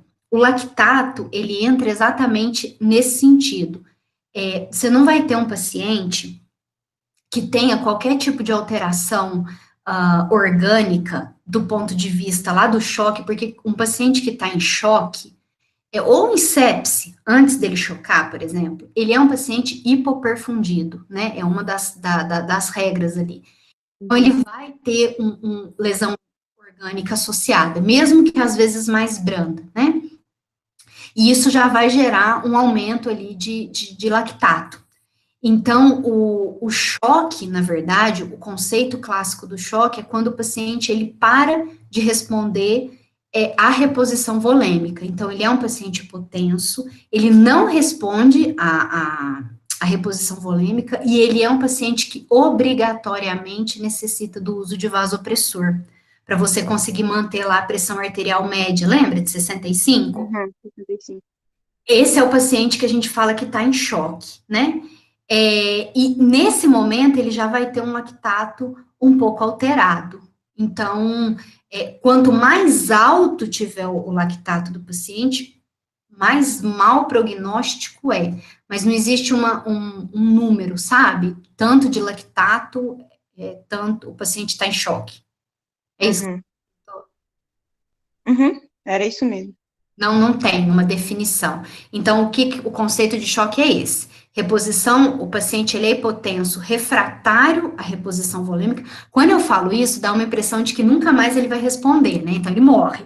Mas não necessariamente, ele é refratário ali no primeiro momento. Pode ser que esse paciente, à medida que você vai usando vasopressor, que você vai fazendo essa reposição, que você entra, por exemplo, com antibiótico, se é isso que está sendo, ou quando você entra com antiviral, ou, por exemplo, porque o paciente está hipercoagulado, né? No caso da COVID, você entra com heparina. Então, qualquer intervenção que faz, o paciente ele pode voltar a responder. Mas, basicamente, ele não responde à reposição volêmica num primeiro momento e ele precisa obrigatoriamente do vasopressor para manter a pressão arterial média dele ali de 65. Obrigada. Nada. Alguém me perguntou, acho que foi a Monique da vacina, né? Que é a pergunta? Eu não tô lendo.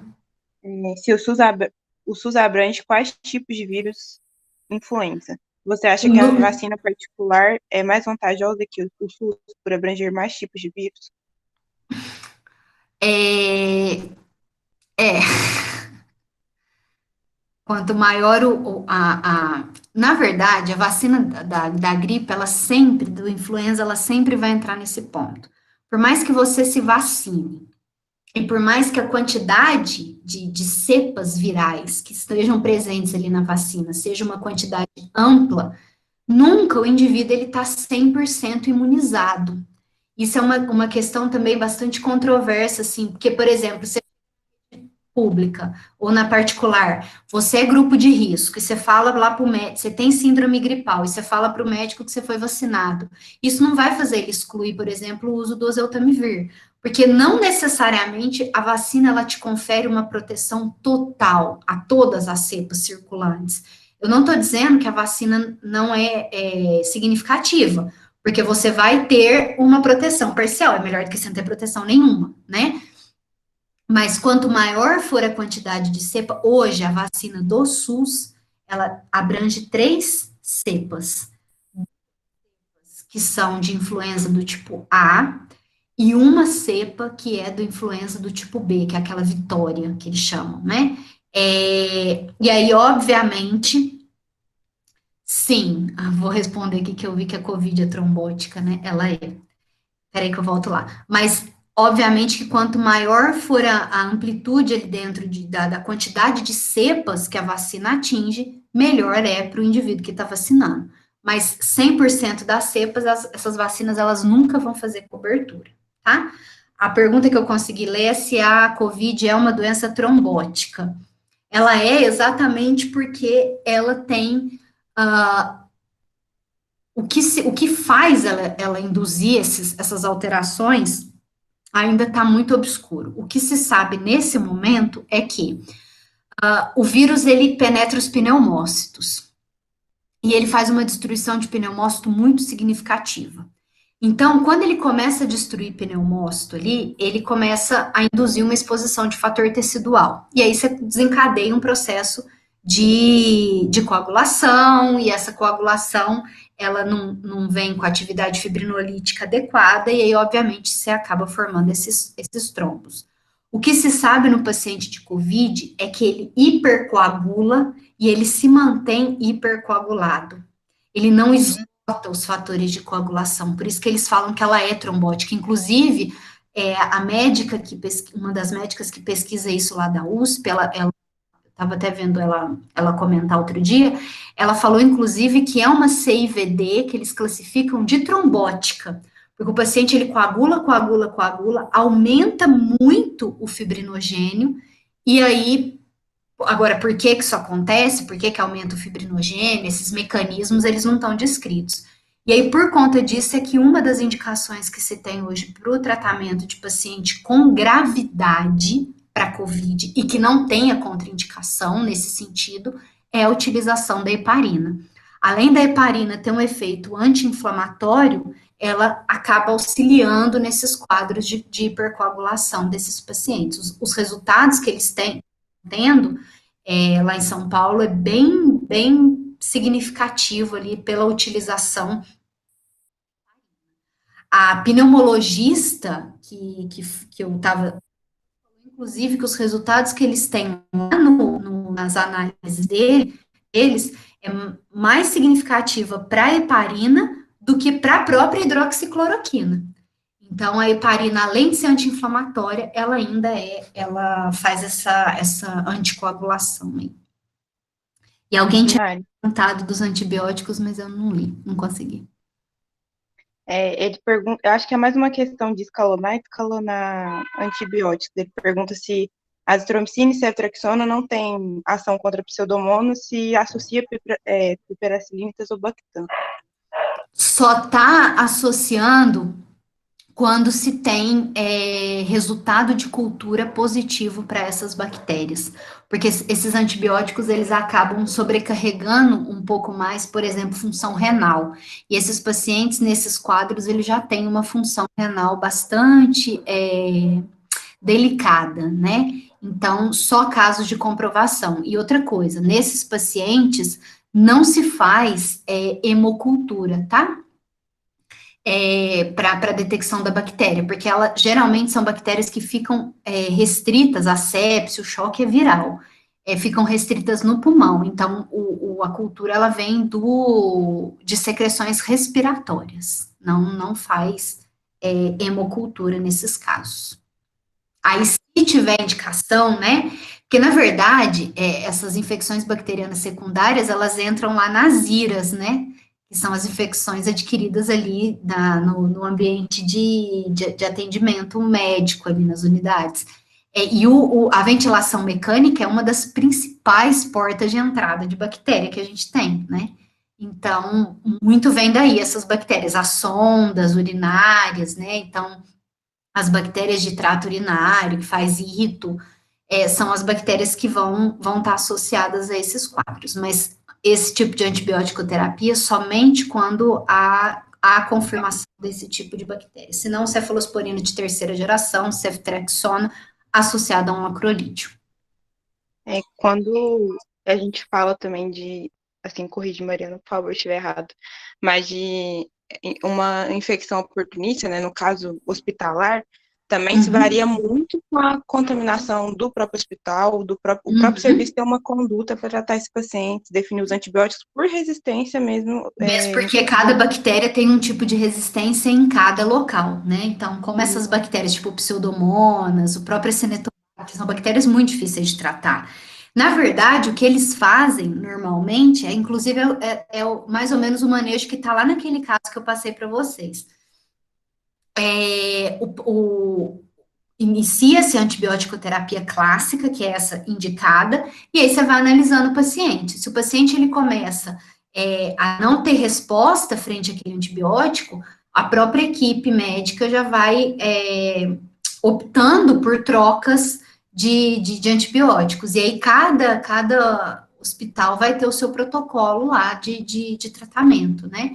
Então, essas antibiótico-terapias mais específicas, só quando o resultado da cultura, ele realmente é positivo, enfim, a essas bactérias. Professora, Oi? a senhora tinha até falado em questão do paciente, que não vai ser todo paciente que vai apresentar febre, Não. mas ele apresentando as duas outras alterações respiratórias sistêmicas, ele é considerado um quadro de síndrome gripal. Sim. Ele chega com tosse. Na verdade, no momento da Covid, né, que a gente está vivendo, chegou com mialgia, cefaleia, não tem nada, porque a gente também não, a gente vive muita loucura nesse momento, né? Porque a gente também não pode esquecer da dengue, né? Que a gente tem casos, então tá ali fazendo uma clínica, mas apesar da dengue, na maioria das vezes tem febre. Mas sim, se você tem a tosse, ela é bastante significativa, né?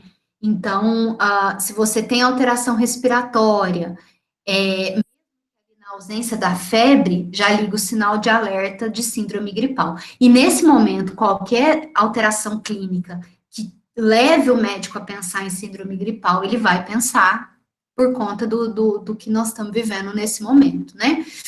Aí, se fosse um momento fora pandemia, ele ia pensar um pouco ali na sazonalidade, né? É época de transmissão de influenza? O paciente não tem febre, mas ele tem acometimento respiratório? Provavelmente Então aí ele vai investigando nesse sentido.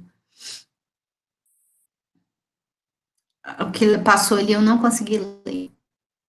A última pergunta é questão relacionada à trombocitopenia. Nesses casos também ocorre a trombose e a gente pode continuar administrando heparina?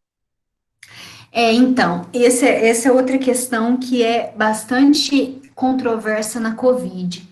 A COVID, ela faz dois tipos de apresentação. Tem paciente que tem uma diminuição bastante grande no número de plaquetas, e tem paciente, que é aquele principalmente que está hipercoagulado, que ele às vezes não tem essas alterações de plaqueta, ele tem esse valor, essa quantidade de plaqueta aumentada. Mas o que se sabe até o momento é que a grande questão da coagulação excessiva está muito relacionado, por exemplo, ao fibrinogênio. Esses pacientes, eles têm uma quantidade de fibrinogênio muito grande, tanto é que o dedímero desses pacientes é elevadíssimo, né, que está bem associado ali à fibrina e tal. Mas o fato é que tudo indica que o que faz o paciente hipercoagular seja o aumento do fibrinogênio e não as plaquetas. O que os médicos eles vão ter que fazer para utilizar a heparina, por exemplo? Eles vão ter que entrar ali numa análise, porque se ele tem um paciente na iminência de um quadro hemorrágico, seja por alguma comorbidade anterior, seja porque o paciente ele caiu muito o número de plaqueta, ou ele está com os fatores de coagulação muito baixo, então o médico ele não vai fazer administração de um anticoagulante nesses casos, então ele vai entrar com um anticoagulante quando ele tiver um paciente que tenha indicação clínica para isso, né? Porque às vezes o efeito ele pode ser pior. No influenza, por exemplo, eles não tratam o paciente com heparina, porque ela faz uma CIVD que depois é hemorrágica. Esses pacientes, eles evitam, eles nem fazem heparina. Agora que eles estão fazendo, mas ainda está tudo muito em teste, né? Então, vamos ver o que vai caminhar nesse sentido. Alguém tem mais alguma pergunta?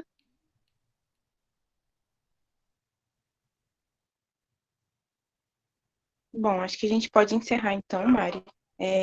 Agradecer sua presença, sua aula, foi excelente, muito boa. Espero que todo mundo que participou tenha gostado e agradecer a participação de todo mundo que está aqui. Obrigada. Eu que agradeço o convite. Na verdade, eu queria falar que eu tô achando o máximo ouvir a Dara falar, né? Fazia tempo que eu não ouvia vocês. A Thalia ainda eu ouvi outro dia. A gente fica aqui isolado, né? Bom demais que vocês vieram, que vocês assistiram. Qualquer dúvida que vocês precisarem, eu tô por aqui.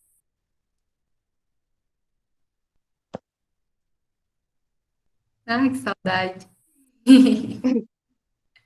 Pois eu tô te agradecendo aí no chat, depois você dá uma olhadinha. Tá bom. Obrigada, gente. Obrigada a você, Mari. Qualquer coisa, eu tô por aqui. Um beijo. Vou olhar no chat.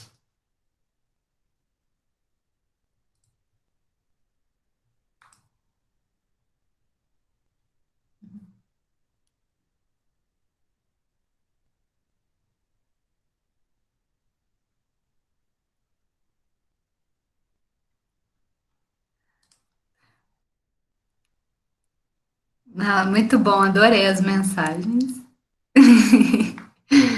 Tchau.